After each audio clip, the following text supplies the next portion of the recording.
Hello everyone and welcome back to RetroB8. I hope you're looking forward to today's top 10 video for the Commodore 64, which concerns top-down races.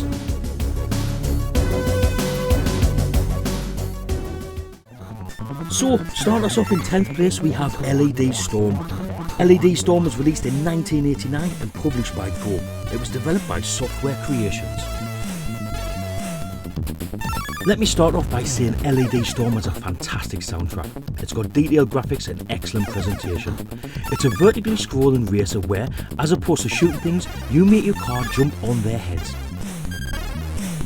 I found LED Storm to be one of the most playable racing games, definitely from a top-down perspective, and it's a great conversion.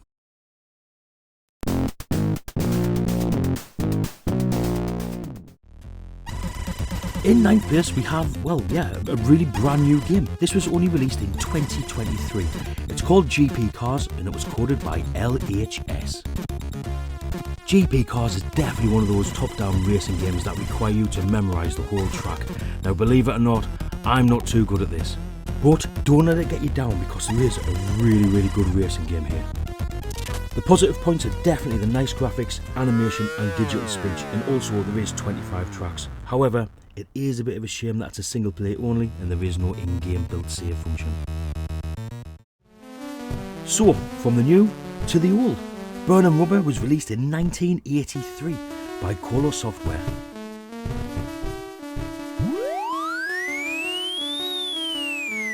Burnin Rubber is a non-official conversion of the arcade machine with the same name, which again is a copy of the machine Bump and Jump, which was released in America by Data East. It mainly consists of a street scrolling upwards which contains obstacles and other gaps, over which the player has to jump with his car.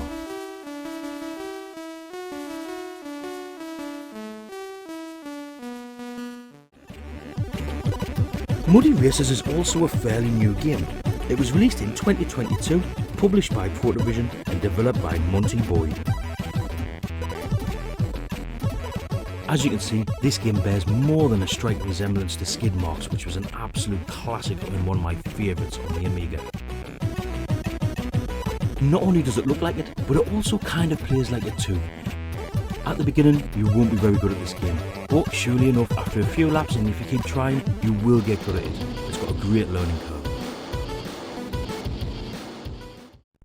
In 6th place we have Indy Heat. Now Indy Heat was released in 1991 and it was developed by the Sales Curve and published by Storm. Following the success of Super Off-Road, it was inevitable that there would be a sequel, and without doubt Indy Heat is an absolutely fantastic sequel.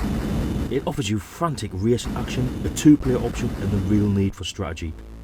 You need to make pit stops, the efficiency of these being directly influenced by the skill of your pit crew. These, of course, can be improved with the winnings and careful purchases, but don't forget to improve your car. So we tear into the top 5 with Hot Rod. Now Hot Rod was released in 1990, published by Activision, but produced by Software Studios. Rev your engine, power drift those corners and outrun those cops. You're in the Hot Rod Championships and there's 2 other Hot Rodders vying for that first place and the glory that goes with it. The races take place on 15 different types of scrolling courses with obstacles ranging from oil drums to police cars. Strangely enough, you don't even have to come first in this game because it all goes on judging, so you best get ready to impress those judges. Rally Speedway was released in 1985, published by Commodore and was created by John Anderson. Rally Speedway was a conversion with expansions of the original racing game of the same name for the Mattel Intellivision console.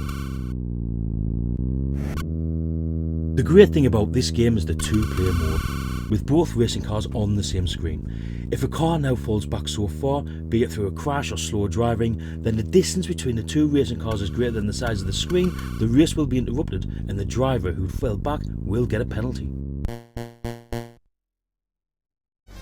Now we're into the top 3 and we've got Ironman Stewart's Super Off-Road. This was released in 1990 by Virgin Mastertronic but was developed by Graft Gold. A multiplayer extravaganza in the Super Sprint mode. You control your sprite using the standard rotate accelerate method. Hit the gas with the fire button and use the joystick like a steering wheel. Tricky at first, but once mastered, you wouldn't want it any other way. But Before you start racing, don't forget to hit the standard bits and bobs shop where you can spend up to £100,000 before you even take your first race.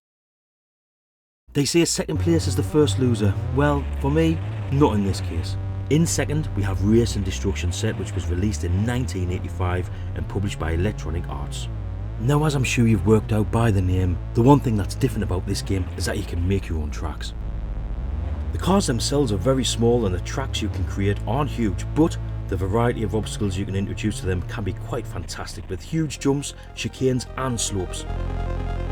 Making tracks is simple and playing them makes the time spent constructing them well worth it. And here we are, first place, and of course it's Slicks, which was released in 1992, developed by Digital Design and released by Codemasters. Slicks captures all the thrills and spills of Formula 1, pitting you against several top racers over 6 international tracks. You have a bird's eye view of each circuit, with the track scrolling in 4 directions to follow your car. Before each race, you do have a qualifying lap, determine your grid position and help you familiarise yourself with the twisting bends before competing. With a great little 2-player game included as well, this just edged it for me to be my favourite top-down racing game on the Commodore 64.